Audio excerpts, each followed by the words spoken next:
사랑합니다. 연일 기도의 자리를 지켜주셔서 감사합니다. 일터에서 일하시고 또 이 새벽을 깨우시는 일이 편치 않으시는 일인데 나와주신 것 참 감사합니다. 기도하는 가운데 주님께서 오늘 하루를 살아갈 수 있는 지혜도 힘도 위로도 다 부어주시기를 간절히 바랍니다. 제가 뒤에서 찬송하는 모습을 보는데 모든 분들이 아름답지만 특별히 앞에 앉아 계신 장로님들, 우리 방 장로님, 안 장로님 이렇게 뵙는데 참 오랜 지기가 되셨구나 하는 생각을 했습니다. 이 교회에서 어릴 때부터 자라시고 또 청년 시절에 만나셔서 같이 봉사하시는 가운데 평생을 함께 하셨구나 이런 생각을 하는데 이 새벽에 두 분이 또 나란히 앉으셨네요. 참 뵙기가 좋습니다. 다른 모든 분들 다 뵙기 좋지만 두 분을 보면 참 평생의 지기가 되셨다 하는 생각을 합니다. 오늘 본문은 십계명 이후에 하나님께서 당신을 섬길 제단은 어떻게 만들라라고 명령하시고 그 명령 직후에 바로 주신 첫 번째 법규입니다. 하나님이 십계명이라고 하는 대전제와 하나님을 섬기는 제단을 만드는 법규를 주신 이후에 인생들에게 주시는 전반적인 법규를 다 허락하셨는데 그 법규의 첫 번째 법규라는 뜻입니다. 그러니 그 법규의 무게는 상당하겠죠. 그 첫 번째 법규가 무엇입니까? 그것은 바로 종에 관한 법이었습니다.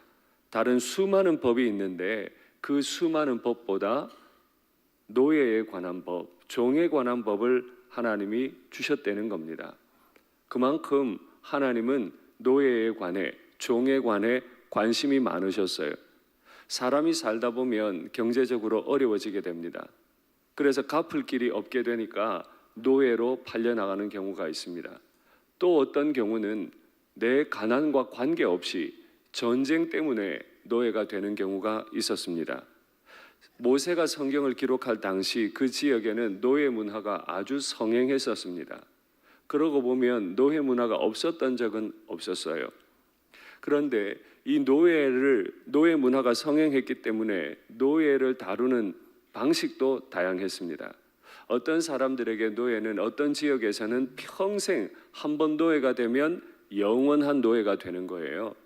그래서 젊을 때는 값이 비싼 노예가 되었다가 또 점점 나이가 들면 값이 떨어진 채로 다른 주인에게 팔려나가는, 한 번 노예가 되면 영원한 노예로 사는 문화가 있었는가 하면 또 어떤 지역에서는 주인과 아주 가까운 관계로 지내는 노예도 있었습니다. 심지어는 주인의 가족과 형제가 되는 경우도 있었는데 그 대표적인 것이 바로 히브리 노예들이었습니다.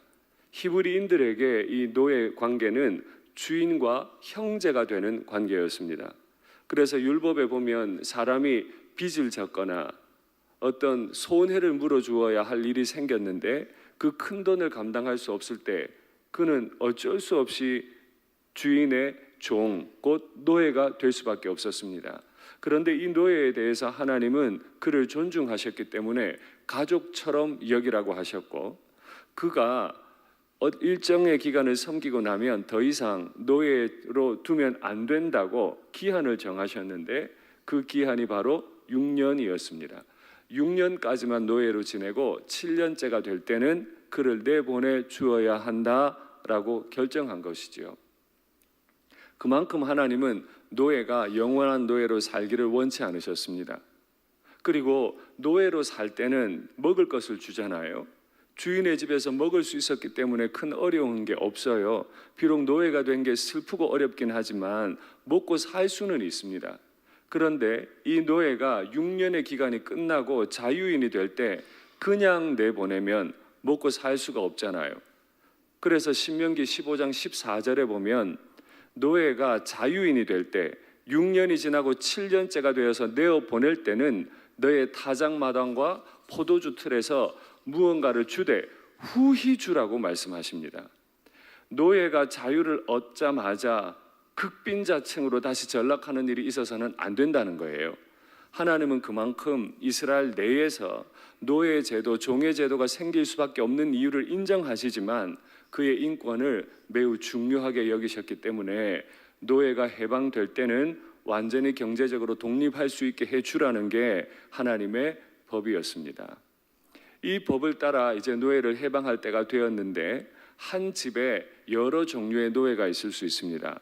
바로 결혼을 기준으로 말씀을 드리면 노예가 올 때 독신으로 왔고 지금도 독신이고 나갈 때도 독신이면 그는 그대로 나가면 돼요.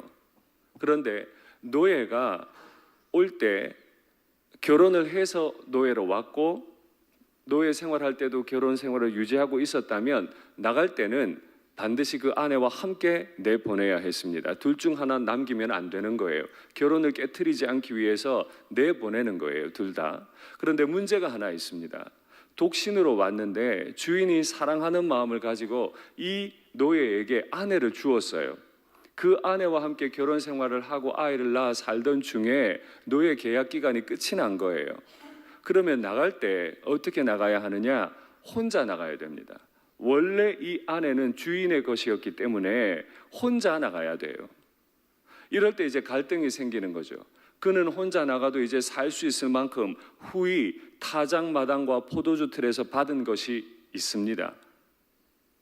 이제 후이 혼자 나갈 거냐? 아니면 사랑하는 아내와 아이들, 처자는 어떻게 할 거냐? 마음에 갈등이 생기는 거죠. 후이 나가기로 선택하면 후이 나가면 됩니다만은 내가 후이 나가지 않고 나는 종으로 그대로 살겠다. 왜냐하면 내가 사랑하는 나의 처자가 주인의 아래에 있기 때문에 나는 내가 노예가 될지언정 내 처자를 버리고 혼자 후이 살지는 않겠다라고 결단하는 거죠. 그런데 이 노예의 마음이 바뀔 수 있잖아요. 처자를 선택해서 살기는 살지만 노예 생활이 이제는 지긋지긋하고 힘들고 어려울 수 있잖아요. 그래서 마음이 갑자기 바뀔 수도 있고 주인을 모함할 수도 있잖아요. 그렇기 때문에 네가 스스로 노예로 더 살기 원한다면 주인에게 고하거라. 나는 처자를 사랑합니다 라고 외치라는 거예요. 그렇게 외치면 주인은 그 평생을 자유인이 되지 않기로 결정한 그 노예를 재판장 앞에 데리고 가도록 말씀하셨습니다. 그래서 그 노예를 재판장 앞으로 데리고 가면 재판장은 사람들에게 이 사실을 공식화시키고 그를 기둥에 대고 오른쪽 귀에 못을 박도록 합니다. 그래서 구멍을 뚫어버리는 거죠. 그 구멍 뚫린 귀를 보면 많은 사람들은 생각합니다. 저 사람들은 상전과 처자를 사랑해서 스스로 노예가 된 사람이다 이야기합니다. 여러분 어쩌면 이 이야기는 한 번 정도 들어보셨을 거예요. 교회에서 성도로 산다는 것, 교회에서 청지기로 산다는 것은 바로 이렇게 내가 자유인이 되지 않겠노라고 선언한 청지기로 산다는 것과 같은 뜻입니다. 교회에서 직분을 받아 일한다고 하는 것은 내가 자유인이 되지 않기로 선언했다는 겁니다. 하나님과 교회를 사랑해서 나 스스로는 자유인이 되지 않기로 선언하는 거예요. 그 직분이 내게 너무 귀하기 때문에 그 받은 직분으로부터 내가 자유롭지 않기로 선언하는 거지요. 한 남자와 한 여자가 배우자가 서로에게 되어주기로 약속하면 그 약속은 자유인이 되지 않기로 선언하는 거죠. 부모가 아이를 낳으면 나는 이 아이에 대한 무한 책임을 가진다고 자유인이 되지 않기로 서약하는 거예요. 내가 예수를 주로 믿습니다라고 예수님을 주로 선택하는 순간 나는 주님의 종으로 자유인이 되지 않겠노라고 선언하는 것과 같아요.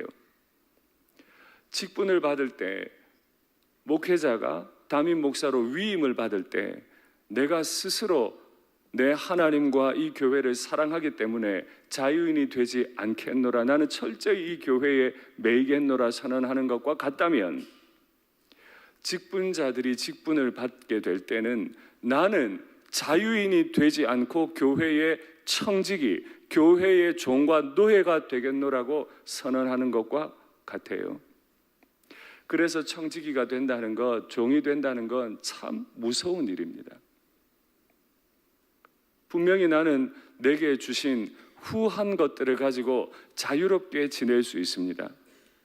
그런데 직분을 받는다고 하는 것은 자유롭지 않다는 겁니다. 내게 주신 자유로울 것들이 많이 있지만 그걸 포기하고 종으로 살겠다는 뜻이 되는 거예요. 그래서 직분을 받는 건 또한 두렵고 무거운 일이기도 하지요. 이미 우리 교회에는 많은 중직자들도 계시고 또 굳이 중직의 직분이 아니라도 수많은 봉사자들이 계십니다. 우리 마음속에 한 가지 기억해야 할 것은 모든 직분자들은 주님과 교회를 사랑해서 스스로 자유인이 되지 않기로 맹세한 분들과 같습니다. 여기 재판장에게로 가라 할 때 이 재판장은 하 엘로힘이라고 적혀 있습니다. 하나님이라는 뜻입니다. 사실 재판장 앞에 가긴 가지만 그 재판장은 원래 누구시라고요? 하나님 앞으로 가는 겁니다.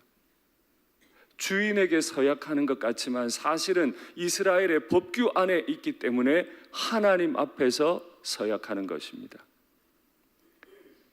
배우자가 서약할 때도, 부모와 자녀들이 서약할 때도, 담임 목사가 위임을 받을 때도, 직분자들께서 직분을 받을 때도 하나님이 재판장이 되시고 하나님이 증인이 되시고 하나님이 귀를 뚫으시는 사람이 되는 거지요. 그래서 두렵고 무섭습니다. 주인에게 합당하지 않지만 주인이 귀를 뚫어주셨어요. 내가 주인에게 합당하지 않지만 주인을 사랑하고 주인의 교회를 사랑하기 때문에 주인이 내 귀를 뚫어주셨어요. 이제 평생 주인의 종으로 살아야 합니다. 인자하신 하나님께서 우리를 당신의 아들로 만들어 주시기 위해 세상에 교회의 귀를 뚫으신 게 아니고 당신의 아들을 십자가에 못 박아 버리셨습니다.